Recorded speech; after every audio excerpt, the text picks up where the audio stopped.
Family of Jenelyn Kennedy want justice, not compensation.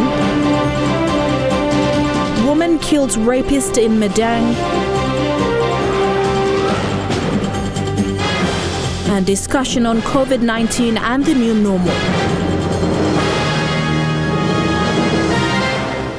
This is National EMTV News with Helen Seah.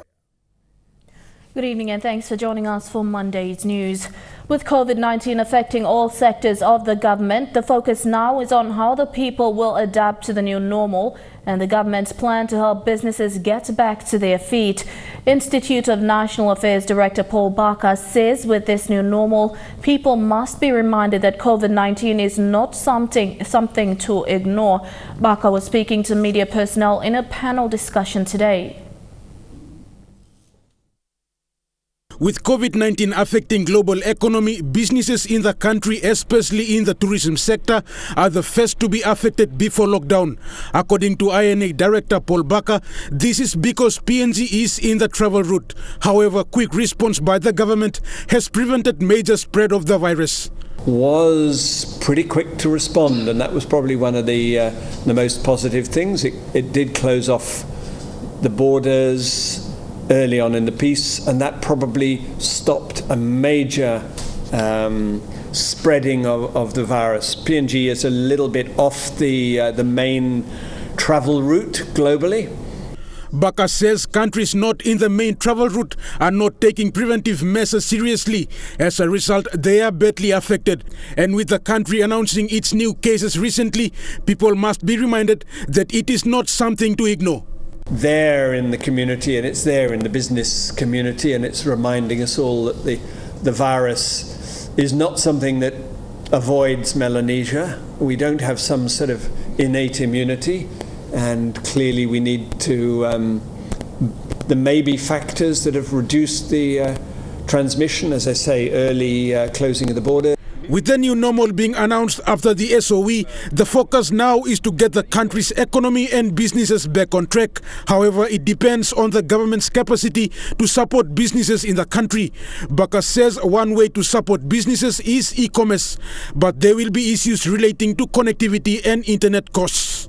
E-business, e-commerce is still very small in PNG, and it really needs to be ramped up as one mechanism that can enable a lot of transactions to be occurring for consumers to access services and goods.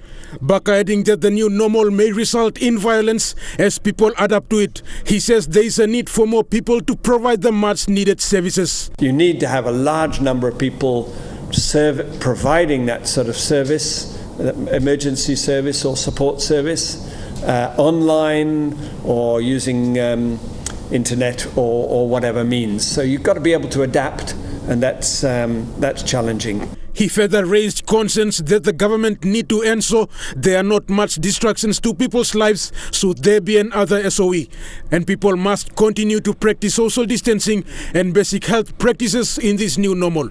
Rayon Lakingu, National EMTV News. Police in Madang arrested and charged a man for willful murder that occurred around midnight Saturday. It was alleged that the accused killed the man in his garden at Karkum village in Ward 7 of Sumkilba LLG, Sumkar district.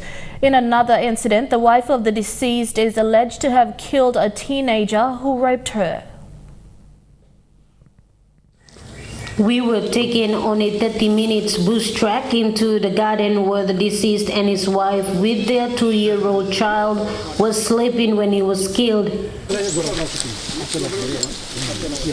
From reports police gathered, the family spent the night at this garden house. Police learned that they were fast asleep when he was attacked and killed. The deceased wife was allegedly chased and raped by another person in the garden.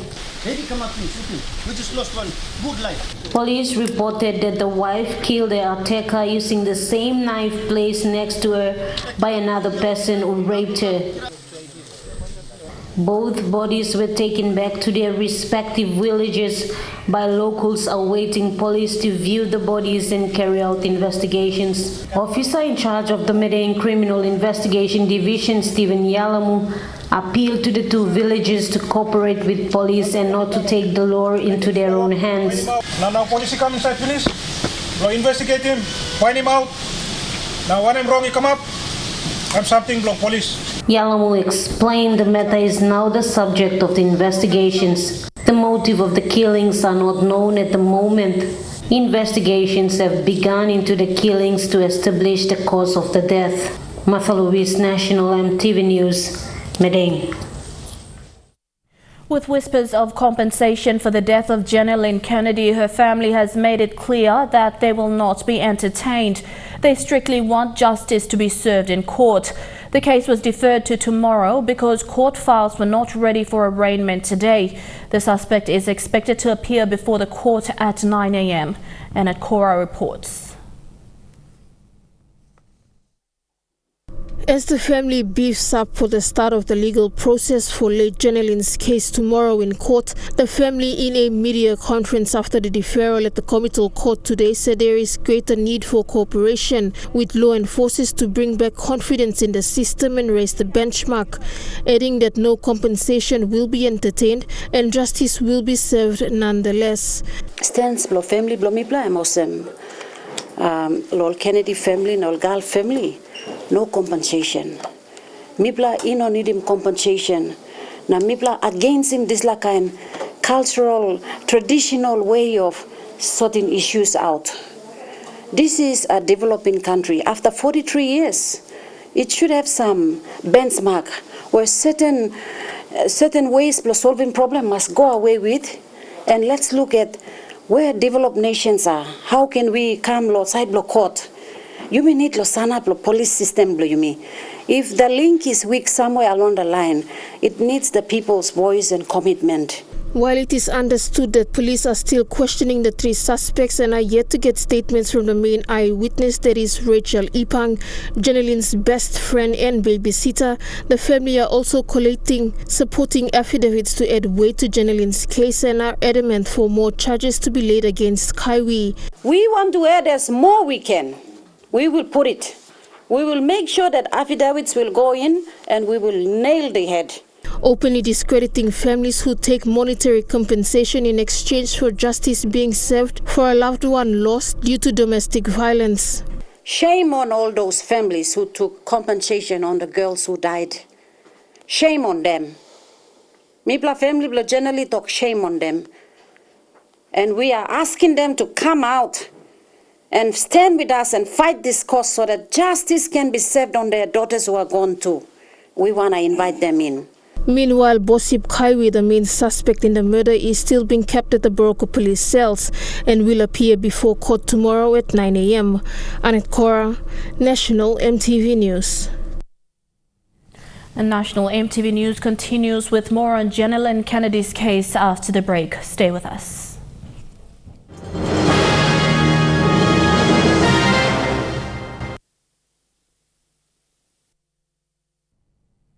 Welcome back. The National Agriculture and Quarantine Inspection Authority, or NAQIA, has launched a media strategy aimed at spreading awareness of the threat of the African swine fever. NAQIA Managing Director Joel Alu says that with a widespread and targeted media campaign that is looking at educating the rural population on the dangers of the African swine fever. NAQIA MD Joel Alu says the organization has always taken the lead in terms of identifying and dealing with the biological defense of Papua New Guinea. Today saw the launch of the African Swine Fever Communications Response Strategy, which is a series of media presentations in both English and Tokpisin directed at providing information to the pig farmers around the country and in mainly rural populations. To launch this very important program to fight this disease. It is one of the agendas on the program, awareness. Awareness is very, very important. We need to communicate with our people, our stakeholders, our government. They need to know what we are doing. It has taken 3 months, And Alu says Nakia has had to dig deep into its pockets, but felt the importance of ensuring quality information presented to the public with the threat of African swine fever and, of course, COVID-19. Nakia, with Nakia. We couldn't fight this battle. We can't fight this battle. We can't continue to fight this battle on our own. We need the support. And we thank the continued support from the Australian government to OSAID and our stakeholders, FAMA, FAO. FAMA, the Pacific Horticultural and Agricultural Market Access Program, is a key stakeholder in the containment and eradication of the African swine fever. And from the Australian Department of Foreign Affairs and Trade, Acting Councillor of Economics Ed Wilkinson says these materials are a crucial part in taking the campaign forward to understand the scope of the disease and maximize collaborative efforts. To the work of the African swine fever campaign and also the work towards the biosecurity policy and the biosecurity bill. These materials are such a critical part of taking this campaign forward. It's such important work that's been done already by Nakia. To date, 3 provinces in Hela, Enga and the Southern Highlands have been severely affected by the African swine fever, which has a 100% mortality rate in infected pigs. The program will roll out in the coming days.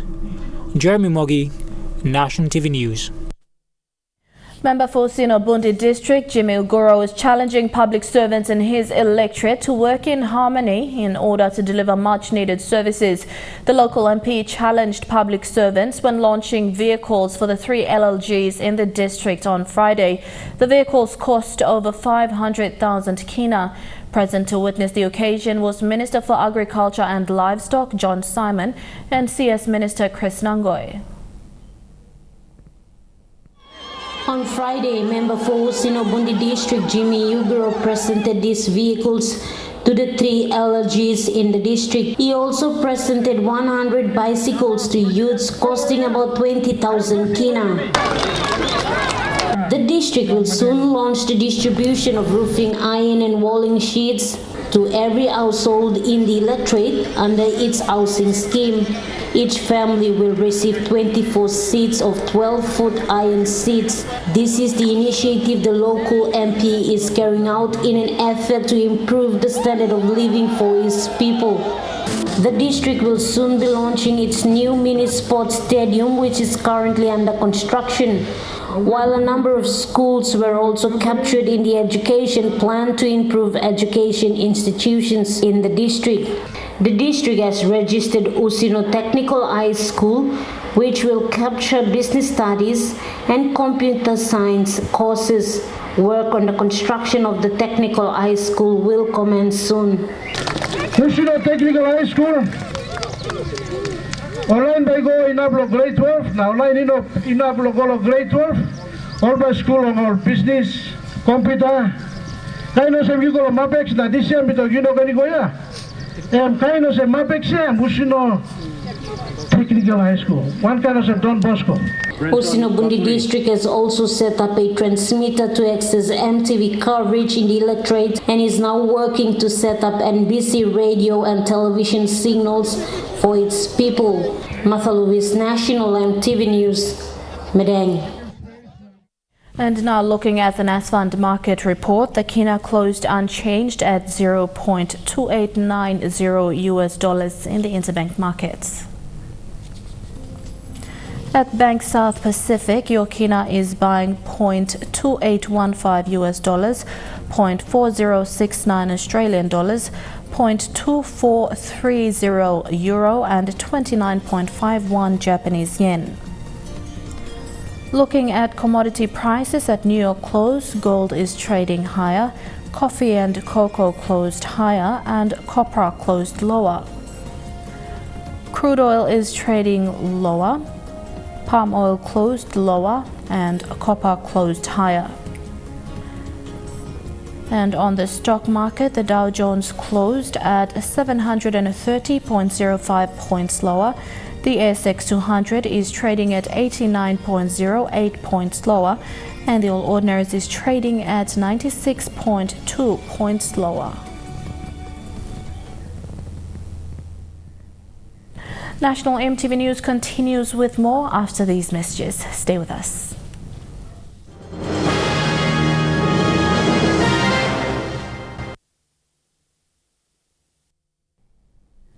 Welcome back to the news. Turning overseas, Victoria's COVID-19 outbreak is worsening, with the Australian state recording 75 new cases overnight, the 13th consecutive day of double-digit rises. It's prompting New Zealand Prime Minister Jacinda Ardern to reassess the Trans-Tasman bubble. To Australia, 2 weeks in this Melbourne hotel is too much, but it could now be longer if they refuse a COVID-19 test. And anyone who does not consent to a test will not be able to leave hotel quarantine for a further 10 days, so their stay with us will be 24 days. The new threat because 1 in 3 were rejecting the invasive nose-throat swab test. It's hoped a new saliva spit test means more willing participants. So we're on number 15. A testing blitz on the streets of Victoria, 53,000 in just 3 days, confirming 49 new cases yesterday. Today, 75 testing positive. The state now has nearly 300 active cases. If we continue to have cases at 40, 50 a day, unfortunately, we will see deaths associated with it because it represents a lot of transmission. One cluster linked to the end of Ramadan celebrations. I encourage every faith leader, every family member to do the test, and this is the only way we will get rid of this. Fueling fears it's spreading outside the state. A cleaner at Melbourne Airport has now tested positive. So what now for the Trans-Tasman bubble? Very much, I'd say it depends on Australia. If they keep their borders, state borders in place, and we have a state that puts up its hand, you know, that might be a different discussion. But the one assurance I'll give Kiwis, we're not doing anything until it's safe. Queensland could be one option. It has only 2 active cases. But Victoria remains on red alert tonight as numbers rise. With most in Melbourne suburbs, strict local lockdowns a faster looming threat. To the US, thousands of people breaching the social distancing rule and having a good time enjoying the winds and waves. Fears are rising that the surge of COVID-19 cases in the US now seems more likely than ever to increase, with several states now pulling a health handbrake.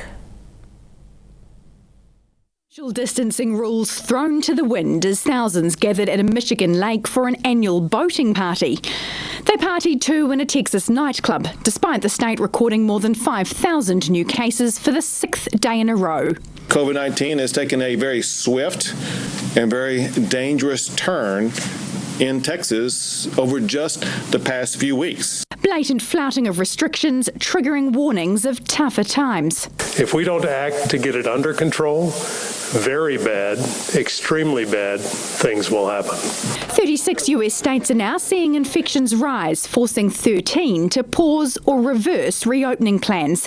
Just a week after opening up, parts of California back under lockdown. Bars closing again too in Florida. We burned through 90% of our savings during the first shutdown, keeping this place alive. And it's just, at what point will this end? The Sunshine State, America's emerging epicentre. Cases spiking among young people. Most of the transmission we're seeing is not because people are going to work, it's because they're being social, correct? The pandemic is swamping Latin America too. Packed markets, a petri dish of infection. Cases there tripling in the past month to around 2.5 million. In Haiti, recently ravaged by a cholera epidemic, this doctor says many still don't believe in the COVID pandemic. And amid soaring deaths in Brazil, residents of Rio de Janeiro's squats forced to sanitise their own streets. Meanwhile, Beijing says it's tested more than a third of its population since its mid-June market outbreak, close to a staggering 8 million tests in under 3 weeks. But as China gets a brace on Beijing, another outbreak in a nearby province, revealing the size of the challenge in the global COVID war. To the United Kingdom now, and one of the British government's senior scientific advisor says the nation is on knife's edge and he expects the COVID-19 infection rate to begin rising again next month. Restrictions are set to be lifted further in England by the end of this week.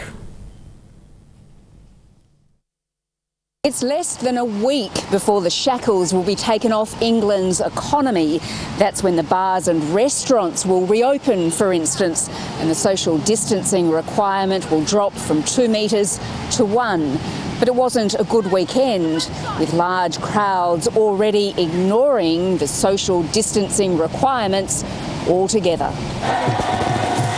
Liverpool football fans kept on celebrating their team's historic win last week, and across London, police were forced to disperse street and park parties, with the British government left pleading for people to follow the rules that require gatherings of no more than 6 people. The public need to think about other people as well in terms of spreading the virus.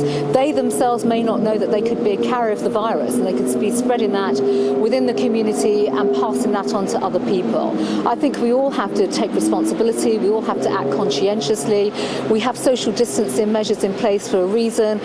Even before the restrictions are lifted, the city of Leicester, about 200 kilometres north of London, is facing a localised lockdown after almost 700 people contracted the virus in the past 2 weeks.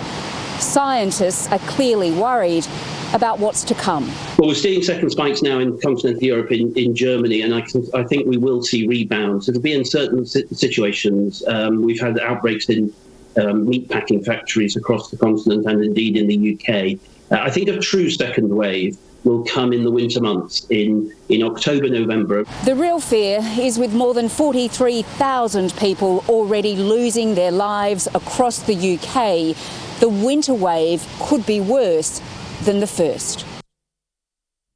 Foreign workers in Lebanon have been abandoned on the streets by their employers because of the country's financial collapse. Tens of thousands of foreigners in Lebanon have lost their jobs. Lebanon's in the middle of a financial and economic collapse. Its currency's crashed, its banks have run out of money, and its dysfunctional government is too deep in debt to do anything. That means many Lebanese are struggling to pay the rising costs of food and other essential items, and the country's rich can no longer afford the domestic workers they hired from overseas. These workers, 180,000 of them, are employed under a system known as kafala, which ties them to their employer and means they're not protected by any labour laws. The current crisis has seen many kicked out of their jobs and accommodation and simply left on the street.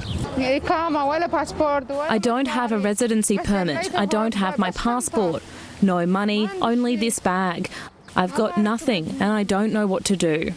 The kafala system had a bad reputation before this crisis, with many workers reporting abuse and some turning up dead. Now these workers who've been dumped can't even leave Lebanon. The airport is closed because of the coronavirus.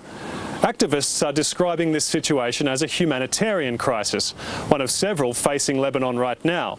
The country hosts 1.5 million Syrian refugees, many of whom were struggling before the financial collapse. And back home, it's time for action to enforce tougher laws.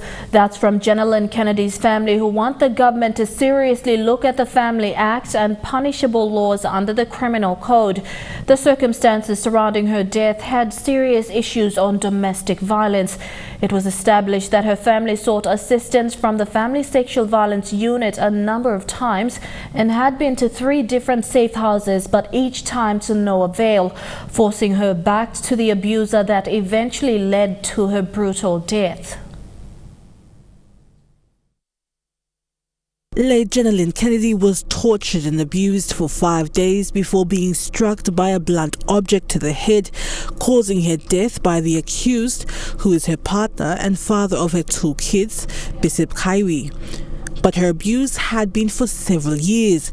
Late Jenelyn's story of seeking assistance from those who were supposed to protect her and enforce laws that would have saved her life has now prompted the family to question the system.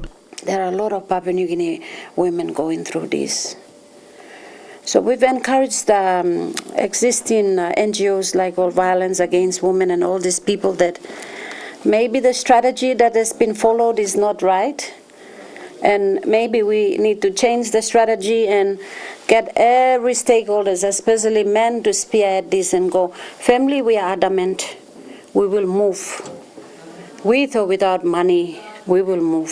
The family calling on the nation to join them in a nationwide march on Thursday to call on the government to look at the system and fix it before another life is lost. The march will begin at Unagi Oval and then onwards to the Parliament House from 10 a.m. We are making a shout-out call to every families where your daughter or your wife or your auntie, sister who's had been diabetes, we want you to come out. At current, where the houses and families are, suppose you are abused in your house, you have to come out. You're not going to hide. So Thursday, what me play Tintin Loam Thursday, me play like all him march igolo Parliament House. Nationwide march. I want to encourage all the stakeholders in this country, all man group, Mary group, all the different organizations in the country. Ibagat big pla boom lo Thursday, lo Unagi Oval between 8 to 10. Every schools, every institution, Mipla give him open welcome. Elizabeth Bradshaw, who is late Jenelyn's maternal aunt, stated that the government needed to realize that more people will die from domestic violence than COVID-19, and this needed to be addressed. Meanwhile, Bradshaw called on lawyers to assist in refining the process of victims of domestic violence seeking justice. So we'd call for them to look into the Family Protection Act, Criminal Code Act, and we want to see where the enforcers of laws are.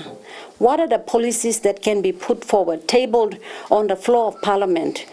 If somebody is a rapist, he must be hanged.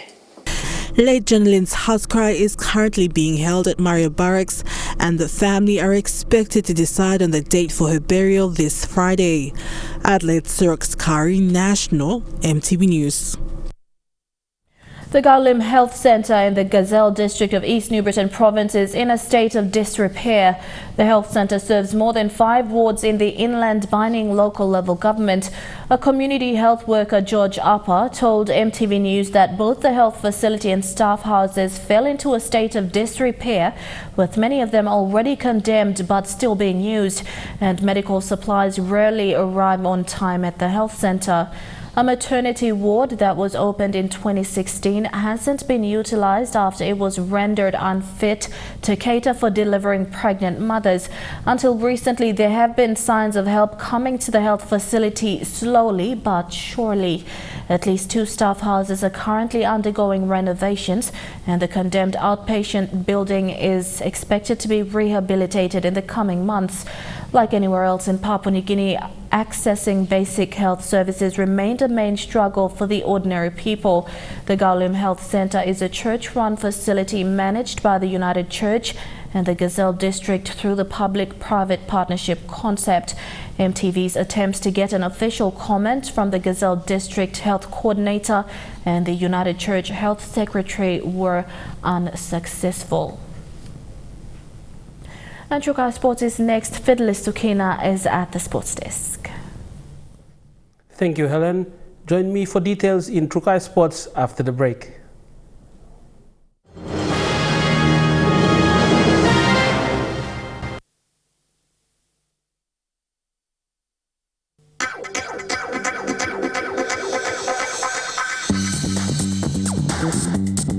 Trukai Sports.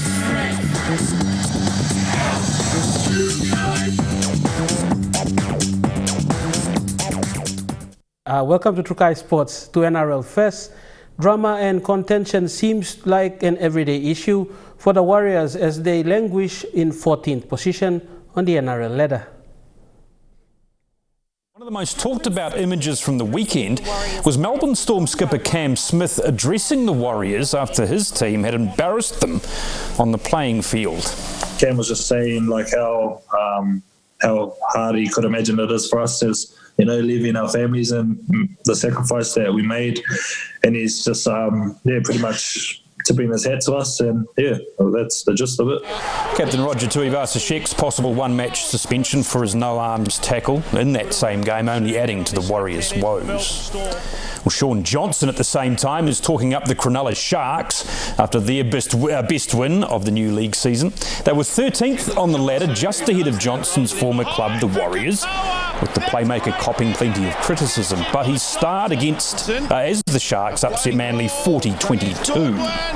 Rayleigh, tap on Johnson. Hands! Brilliant. Absolutely outstanding. And the finish is just as good. You know, we sort of dug ourselves a bit of a hole there, so we're certainly not out of it just yet, but it's certainly nice to be on the way up. Also lighting it up, Tommy Talau, son of former Kiwis winger Willie. He celebrated his first try for the West Tigers with a much more spectacular second one that propelled the Tigers to a 34-6 win over Dad's old club, the bottom of the table, Bulldogs. While it is the main goal of every venue management of a stadium to increase revenue, there also should be avenues in place to cut costs. The Oil Search National Football Stadium management are always open to hosting other events, but are also looking at reducing costs and increasing revenue.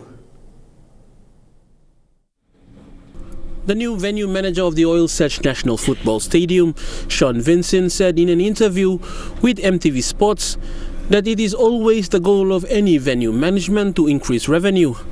He said while they were looking at hosting other events, it was also about reducing costs as well. I think it's always the goal to try and increase revenue streams. Like, we have a stadium and we know it's the home of rugby league, so the SP Hunters playing here is an integral part of our revenue, as well as the Kummels. But we do want to look at hosting other events. But I think collectively, if we can increase revenue, but on the other hand, significantly reduce some costs, I think we can put the Lloyd Robson Oval trustees in a better position to use the capital to maintain this facility. The venue management team of the Oil Search National Football Stadium under Sean are grateful for the support given by Oil Search and the trustees board as well. As a facility management company, we just need to bear in mind and appreciate the support that we continue to get from companies like Oil Search. It's tumultuous times in the world right now, and they've still been able to commit the capital for us to put the fields through an extended rehabilitation program and also keep the venue open for PNG Rugby League and Port Moresby Rugby League to continue to operate, which I think is just a tremendous gesture. And Trukai Sports continues after the break. Sir John Dawanikura retains his position on the PNG Olympic Board. Stay with us. Trukai Sports. And welcome to Trukai Sports.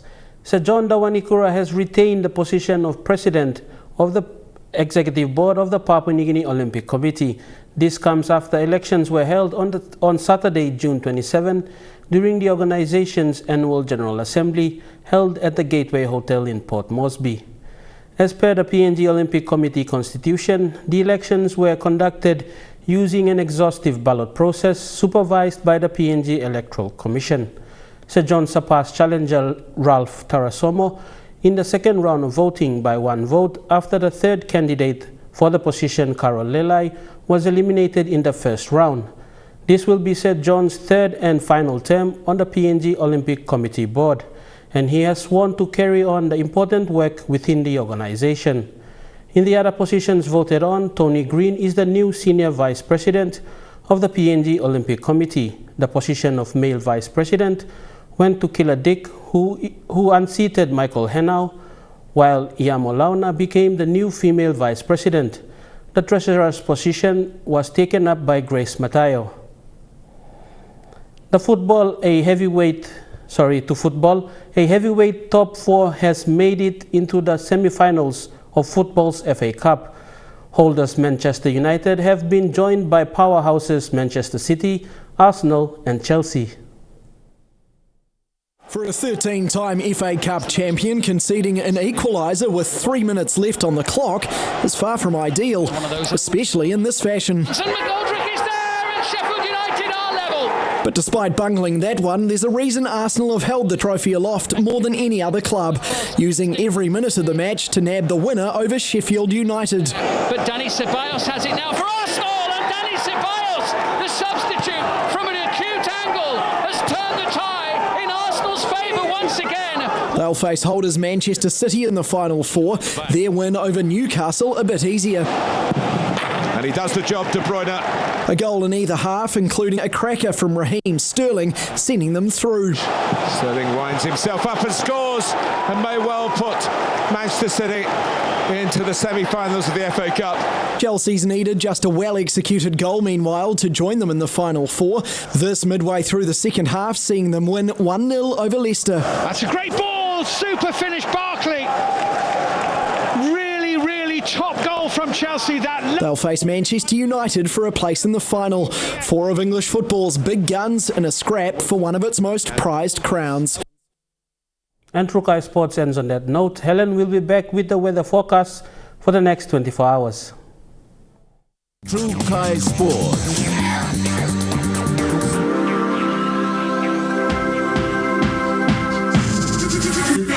True Kai Sports. This weather update is proudly brought to you by Moniplus, with you always.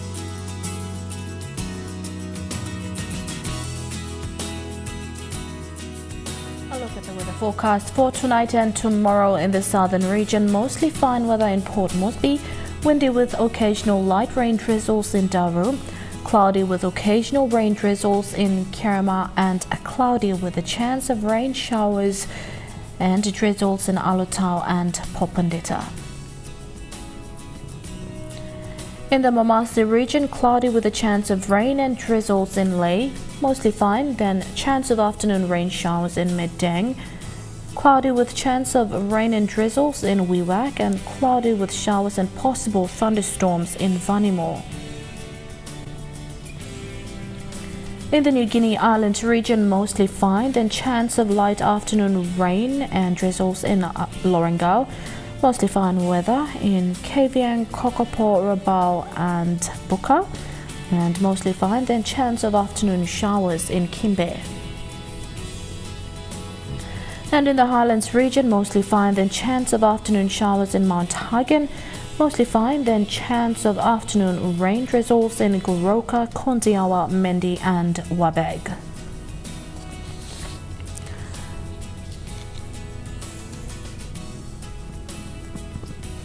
There is a renewal strong wind warning. Strong southeast wind surge of 25 to 33 knots are expected to continue for the next 24 hours.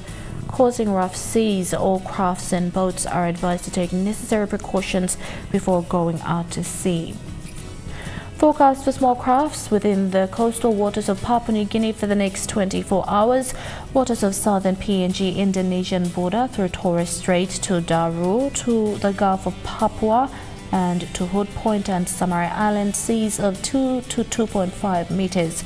Waters of eastern and western Milne Bay Islands, seas of 1.5 to 2.5 meters. Waters of East Cape to Cape Vogel and to Finschhafen, seas of 1 to 1.5 meters. Waters of Finschhafen to Vitiaz and Dampier Straits to Siasi Islands to Long Island and to Karkar Island, seas of 1.5 to 2 meters. Waters of Karkar Island to Manam, to Bogia, to Wewak, to Aitape, to Vanimo and northern PNG Indonesian border, including waters of West New Britain, seas of 0.5 to 1.5 meters, and waters of Manus and its western group of islands, including waters of New Ireland, East New Britain and Bougainville, seas of 0.5 to 1.3 meters.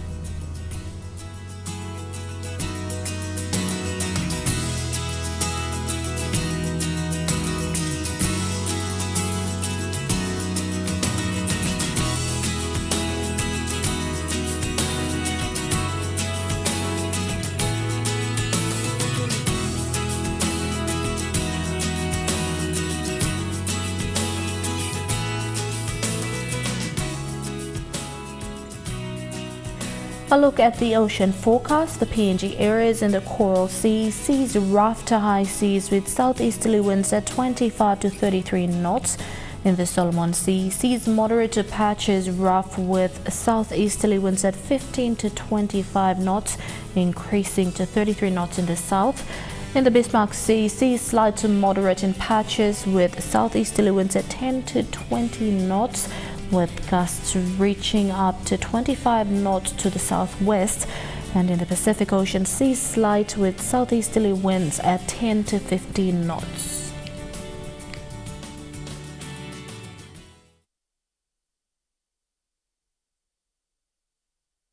The weather update was proudly brought to you by MoneyPlus, with you always. And before we go, haircuts used to be done at home with a pair of scissors, a razor blade and a comb.